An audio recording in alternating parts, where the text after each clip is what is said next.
Good morning 10th Hindi medium student. आज हम सामाजिक विज्ञान में अध्याय 1 जो विषय है भूगोल, उसमें हम अध्याय 1 पढ़ रहे थे, संसाधन एवं विकास। इसमें हमने कल वीडियो में पढ़ा था कि हमारा जो पर्यावरण है उसमें कई प्रकार के जो संसाधन हैं, चाहे वो जैविक हो या अजैविक, हम क्या करते हैं किसी न किसी तरह से उनका इस्तेमाल करते हैं, उन्हें यूज़ करते हैं। तो हमने ये भी जाना था साथ में कि किस प्रकार से उनकी उत्पत्ति के आधार पर इन संसाधनों का जो वर्गीकरण किया गया था वो कितने भागों में बांटा गया था। सबसे पहले हमने देखा था उत्पत्ति के आधार पर। उत्पत्ति के आधार पर ये 2 प्रकार का था, पहला है जैविक और दूसरा है अजैविक। जैविक संसाधन जो मनुष्य, वनस्पति और प्राणी जात, मत्स्य जीवन और पशुधन, ये सब किसके अंतर्गत आते हैं? जैविक संसाधन के अंतर्गत आते हैं। इसके बाद आता है अजैव संसाधन। अजैव संसाधन जो निर्जीव वस्तुओं से बने होते हैं। इसमें हमने क्या उदाहरण देखे थे? चट्टानें देखी थी और धातुएं। चट्टानें और धातुएं ये क्या है? निर्जीव है। फिर साम्यता के आधार पर क्या था? वो भी 2 प्रकार का होता है, एक नवीनीकरण और एक अनवीनीकरण।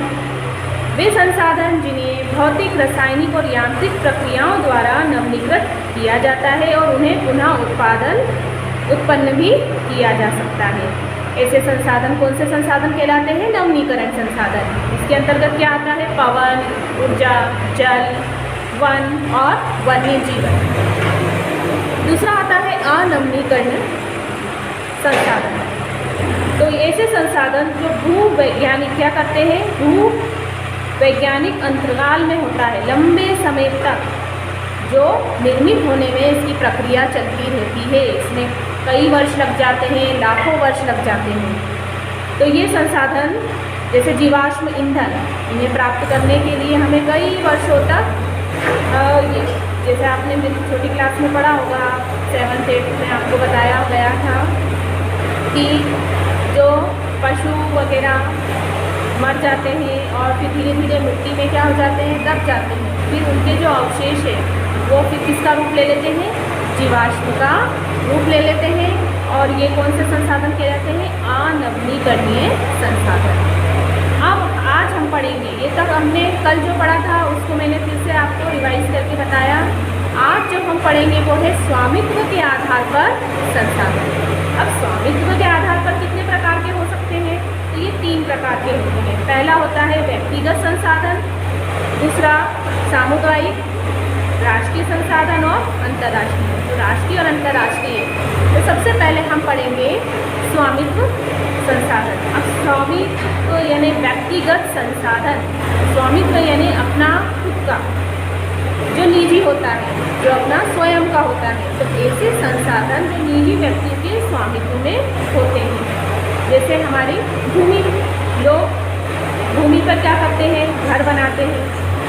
उसके बाद उसी भूमि पर फसल उगाते हैं। तो ये जो भूमि है वो किसका संसाधन हुआ? उसी व्यक्ति का जिसकी वो भूमि है। घरों अन्य जायदाद के मालिक होते हैं। फिर उनमें बागान बनाते हैं, बगीचे बनाते हैं, चारागाह यानी पशुओं को चराने के लिए जगह, तालाब, कुएं, जल आदि संसाधन ये निजी स्वामित्व के अंतर्गत आते हैं। इसलिए इसको कौन से संसाधन कहा जाता है? व्यक्तिगत संसाधन। दूसरा आता है सामुदायिक स्वामित्व वाले संसाधन। ऐसे संसाधन जिनमें सभी सदस्य उपलब्ध हो सकते हैं। मतलब किसी एक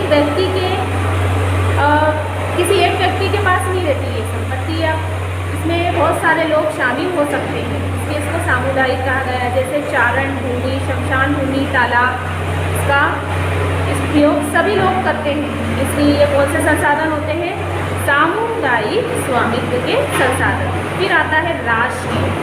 अच्छा, इसके अंतर्गत खेल के मैदान भी हो सकते हैं, पिकनिक, जहाँ हम पिकनिक मनाने जाते हैं वो जगह, फिर सार्वजनिक पार्क हो सकते हैं जिसका उपयोग सभी व्यक्ति करते हैं मनोरंजन के लिए।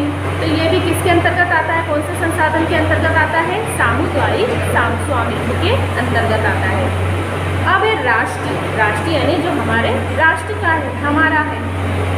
तकनीकी तौर पर देश में पाए जाने वाले सारे संसाधन ही क्या है, राष्ट्रीय है। लेकिन देश की सरकार को कानूनी अधिकार, कानून बनाने का अधिकार है कि वह व्यक्तिगत संसाधनों को आम जनता के हित में अधिग्रहित कर सकता है।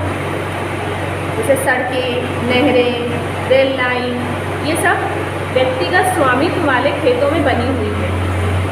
शहरी विकास प्राधिकरणों को सरकार ने भूमि अधिग्रहण शहरी विकास के लिए दी है।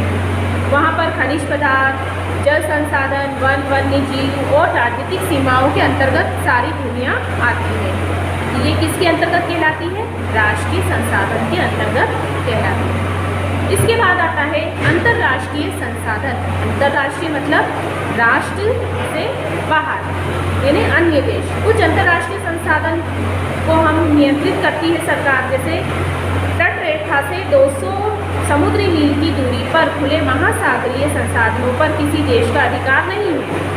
इन संसाधनों को अंतर्राष्ट्रीय संस्थाओं की सहमति के बिना उपयोग नहीं किया जा सकता। इसके लिए सरकार से सहमति लेना होती है, तब जाके हम इसका उपयोग कर सकते हैं। तो यहाँ तक आपको इस पाठ को पढ़ना है। आगे का पाठ हम अगली वीडियो में पढ़ेंगे।